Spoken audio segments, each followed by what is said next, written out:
کچھ لوگ کہتے ہیں شادی کے بعد خواتین ماسی بن کر پھرتی ہیں، تو ان لوگوں سے مجھے یہ کہنا ہے کہ آپ نے شادی کسی ماڈل سے تو نہیں کی۔ ظاہر ہے جس لڑکی سے شادی کی ہے اس نے سال کے اندر اندر بچہ بھی پیدا کرنا ہے، یہ پریشر بھی اسی کی جان پر ہے۔ پھر بچے کے بعد اس کے جسمانی خد و خال میں فرق بھی پڑنا ہے، یہ بھی اسی کو سہنا ہے۔ بچہ رات کو روتا ہے تو اسے لے کر الگ کمرے میں بھی اسی نے جانا ہے، شاید ہی کوئی باپ بچے کے ساتھ رات بھر جاگتا ہو، یہ کام بھی ماں کو کرنا ہے۔ پھر صبح اٹھ کر آپ کے لیے ناشتہ اور دن بھر گھر کے کام بھی اسی کے سر پر ہیں۔ پھر صبح اٹھ کر آپ کے لیے ناشتہ اور گھر کے کام بھی اسی کے سر پر ہے۔ اسی حالت میں یعنی ہمارے سماج میں ڈیلیوری کے بعد شاید ہی عورتیں بمشکل ایک ہفتہ آرام کرتی اور گھر کا کام سٹارٹ کر دیتی ہیں۔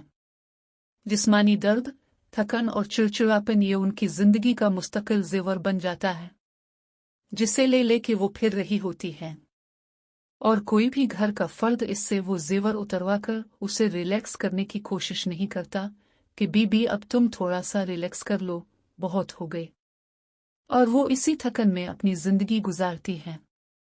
اور یہ تھکن جب آپ کی روح پر طاری ہو تو آپ سے لپسٹک نہیں لگائی جاتی، آپ آنکھوں میں کاجل لگا کر، کلائیوں میں بھر بھر کر چوڑیاں نہیں پہن سکتے، اور نہ ہی لہرا کے، بل کھا کے آپ اپنے پتی پرمیشور کے آنے پر سوشمیتا سین کی طرح ساڑی کا پلو ہاتھ میں تھامے گرل فرینڈ محبوبہ کا رول پلے کرنے جوگے رہتے ہیں۔ دیکھیں، یہ ہمارے گھروں کے بنیادی کام انسان کو نہیں مارتے، آپ کو جو چیز مارتی ہے وہ رویے ہوتے ہیں۔ اگر ہمارے گھروں میں یہ رویے درست ہو جائیں تو آدھے مسئلے تو یہی ختم ہو جائیں گے۔